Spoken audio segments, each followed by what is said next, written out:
नमस्कार। एक और सुबह सवेरे आपका बहुत बहुत अभिनंदन करते हैं। और सुबह सवेरे में जो खबरें हम आपके सामने लेकर के आते हैं वो आप जानते ही हैं। ठंड बहुत बढ़ गई है। हम आपसे आग्रह करेंगे कि बच्चों को बचा करके रखें, ठंड से बच करके रखें, क्योंकि अस्पताल की हालत तो आपको पता ही है। खैर, नए नए स्वास्थ्य मंत्री आए हैं, बहुत प्रयास कर रहे हैं, लेकिन इन सब के बीच बिहार की राजनीति में भी बहुत सारे बदलाव हो रहे हैं, बहुत सारे चेंजेज हो रहे हैं। कहा तो यहाँ तक जा रहा है कि बहुत जल्द बिहार को वेनिस बना दिया जाएगा।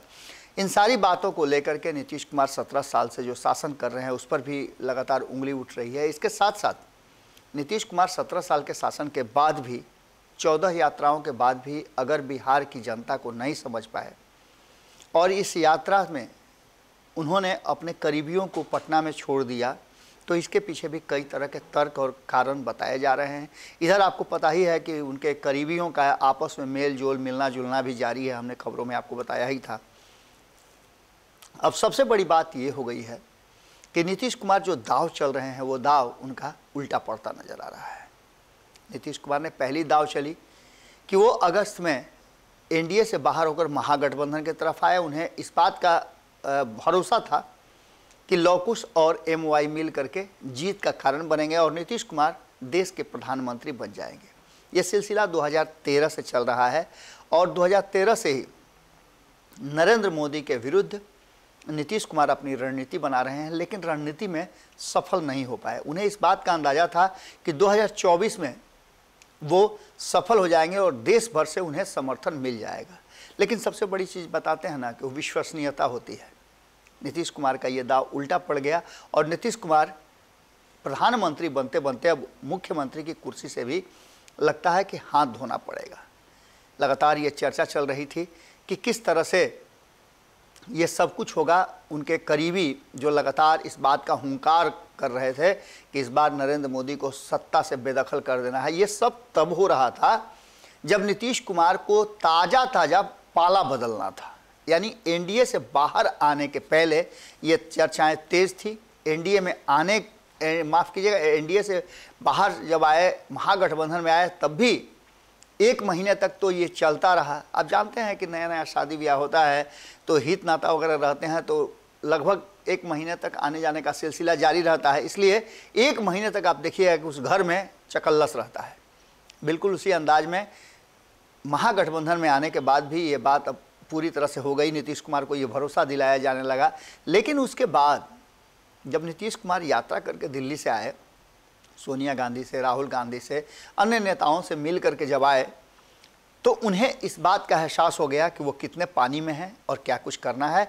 ये दाव नीतीश कुमार का उल्टा पड़ गया था और यही कारण है कि नीतीश कुमार ने ये ऐलान कर दिया। राजनीतिक रूप से बड़ी परिपक्व व्यक्ति हैं, उन्होंने ऐलान कर दिया कि 2025 में तो तेजस्वी यादव को मुख्यमंत्री बना देंगे। और ये उनका फिर से दाव उल्टा पड़ गया। तेजस्वी यादव को ये स्वीकार नहीं है कि वो इतना दिनों तक इंतजार करें, क्योंकि तेजस्वी यादव नीतीश कुमार के साथ आए थे 2-4 महीने उनको मुख्यमंत्री बना करके फिर प्रधानमंत्री की कुर्सी पर भेजने के लिए, और खुद मुख्यमंत्री की कुर्सी उन्हें चाहिए था। अब ये दाव इतना उल्टा पड़ गया है कि अब नीतीश कुमार के खेमे में भी कहा जा रहा है कि विद्रोह के बिगुल फूटने शुरू हो गए हैं। कई लोगों को अपने अस्तित्व पर संकट नजर आ रहा है कि अगर नीतीश कुमार ने जल्दी कोई फैसला नहीं लिया तो उनका भी राजनीतिक इतिहास बन करके रह जाएगा। इस बात को लेकर के आपस में मेल मिलाप शुरू हो गया है। कई खेमे बन गए हैं। कई लोग अपने अस्तित्व की तलाश में इधर उधर भटकने भी लगे हैं। देखना दिलचस्प होगा कि नीतीश कुमार का ये जो सब्र है वो तेजस्वी यादव को कब तक दिला पाता है। लेकिन इतना तय मान के चलिए कि तेजस्वी यादव का भी सब्र टूट गया है। तेजस्वी यादव को नीतीश कुमार के इस नए नए फैसले से, नए नए स्वांग रचने से, नए नए राजनीतिक खेल खेलने से उनके साथ साथ उनके जो पार्टी के मेन हैं, उनके पार्टी के जो थिंक टैंक हैं, उनका भी कहीं ना कहीं सब्र टूटता नजर आ रहा है। 2025 तक इंतजार करने के लिए तेजस्वी यादव जरा सा भी तैयार नहीं है और यही कारण है कि तेजस्वी यादव ने भी अपनी तैयारियां शुरू कर दी हैं। इस बात को लेकर के भारतीय जनता पार्टी लगातार तेजस्वी यादव के क्रियाकलाप को देख करके और उनके एक्ट को देख करके इस बात को कहना शुरू कर चुकी है कि किसी भी समय नीतीश कुमार कुर्सी से बेदखल किए जा सकते हैं। तेजस्वी यादव उसके जुगाड़ में लग गए हैं। सबसे बड़ी बात यह है कि क्या नीतीश कुमार के खेमे में भी ये चाहने वाले लोग हैं कि तेजस्वी यादव मुख्यमंत्री बन जाए, जिनसे कि उनके लिए रास्ता निकल जाए। कई लोगों को कहा जा रहा है कि उप मुख्यमंत्री के उम्मीदवार हैं, दावेदार हैं। कई लोगों को ये कहा जा रहा है कि जदयू में रह करके ही वो नीतीश कुमार के साथ रह करके भी नीतीश कुमार के साथ नहीं है। अब देखना दिलचस्प होगा कि जो तेजस्वी यादव का सब्र टूट रहा है ये कहाँ तक जाता है। क्या तेजस्वी यादव के सब्र टूटने का मतलब नीतीश कुमार के सीएम कुर्सी से उतरना कहा जाए? इन सारी बातों को लेकर के कहा यह जा रहा है कि जेडीयू को जो समाप्त करने का, जेडीयू को जो तहस नहस करने का प्लान था, वो तो पहले ही नीतीश कुमार ने कह दिया था कि प्लान बन रहा था। यानी कि ये तय है कि नीतीश कुमार ने जब कहा तो जेडीयू को निपटाने का प्लान रेडी था। लेकिन नीतीश कुमार समय पर चेत गए तो कुछ समय और लग सकता है जेडीयू को निपटाने में। जैसा कि आप सभी जानते हैं कि नीतीश कुमार लगातार जेडीयू को बचाए रखने और जेडीयू को मजबूत करने का काम करते रहे, लेकिन अब उम्र भी हो गया। ये काम उन्होंने अशोक चौधरी, विजय कुमार चौधरी, विजेंद्र यादव, संजय झा और ललन सिंह पर दे दिया था। इससे पहले ये सारा काम अकेले निपटाया करते थे आरसीपी सिंह।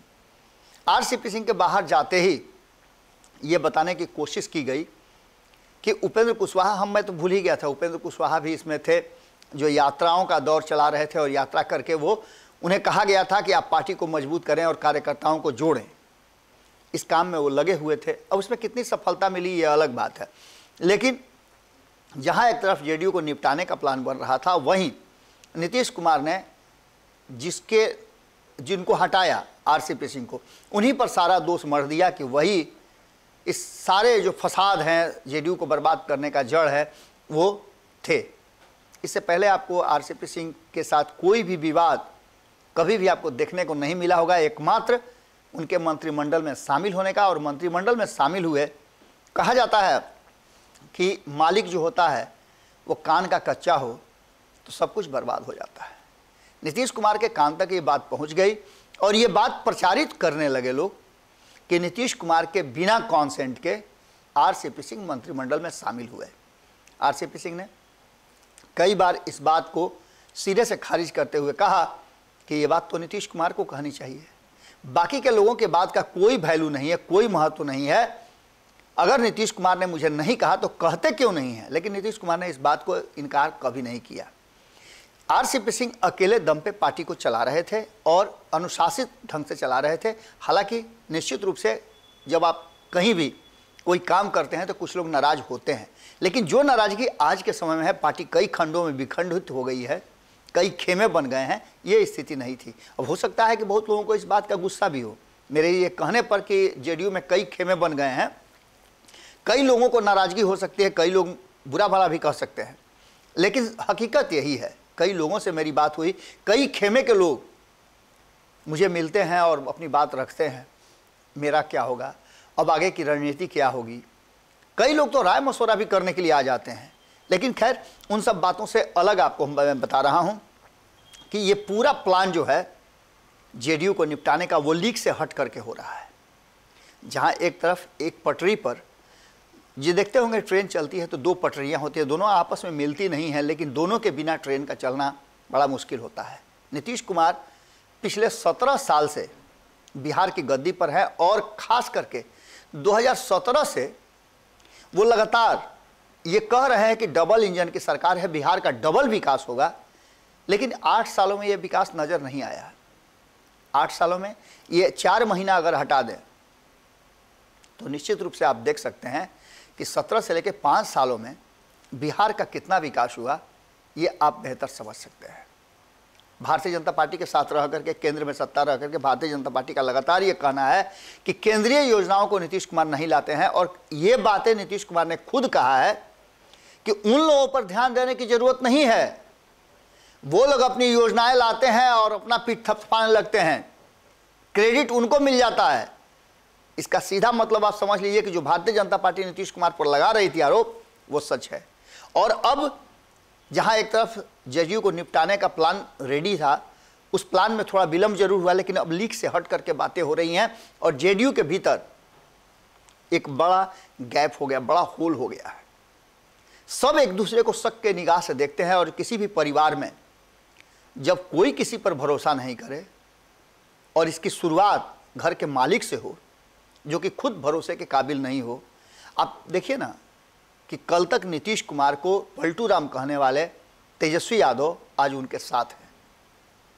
तेजस्वी यादव, यही तेजस्वी यादव हैं जिन्होंने नीतीश कुमार के लिए नो एंट्री का बोर्ड लगा दिया था। लेकिन राजनीति में, सियासत में सब कुछ होता है। तो क्या आपको लगता है कि तेजस्वी यादव नीतीश कुमार को अब पलटू राम नहीं समझते हैं? क्या नीतीश कुमार जो बार बार राजनीतिक चाल चल रहे हैं ये तेजस्वी यादव को समझ में नहीं आ रहा है? इस बार देखिएगा जो संभावनाएं व्यक्त की जा रही हैं और जो चीज़ें नज़र आ रही हैं कि जिस तरह से नीतीश कुमार ने दूध की मक्खी की तरह अपने सहयोगियों को, और वो भी मजबूत सहयोगियों को, समर्पित सहयोगियों को कानाफूसी के कारण अलग किया है, वो स्थिति अब नीतीश कुमार की होने जा रही है। नीतीश कुमार समाधान यात्रा पर निकले हुए हैं और उन्हीं को निपटाने का प्लान यहाँ बन रहा है। ये सारी बातें भीतर से निकल करके आ रही हैं और भीतर की बात में ऐसी ही खबरें हम आपको बताएंगे आगे। लेकिन सुबह सवेरे में हमने आपको ये बात बताने की कोशिश की जो बिहार की राजनीति में, जदयू में, सरकार में और भारतीय जनता पार्टी के सोच में जो चीज़ें सामने आ रही हैं, जो बातें लगातार कही जा रही हैं, वो हमने आपके सामने रखा। भीतर की बात में जल्दी ही आपके सामने हम एक ऐसी खबर लेकर के आ रहे हैं जो खबर आपको भी झकझोर के रख देगी। बहुत बहुत धन्यवाद। अगर ये वीडियो पसंद आई और वह बिहार के राजनीति और बिहारियत से सरोकार रखेनी तो सब्सक्राइब बटन दबा के चैनल के सब्सक्राइब कर ली। ओजे एगो घंटी बा, ओकरा बटन दबा देला से कुल सटीक और मारक खबर रुआ मुफ्त में मिल जाई। अगर रुआ पत्रकारिता के हमनी के नया प्रयोग में सहयोग कर चाहतानी तो ज्वाइन बटन दबा दी।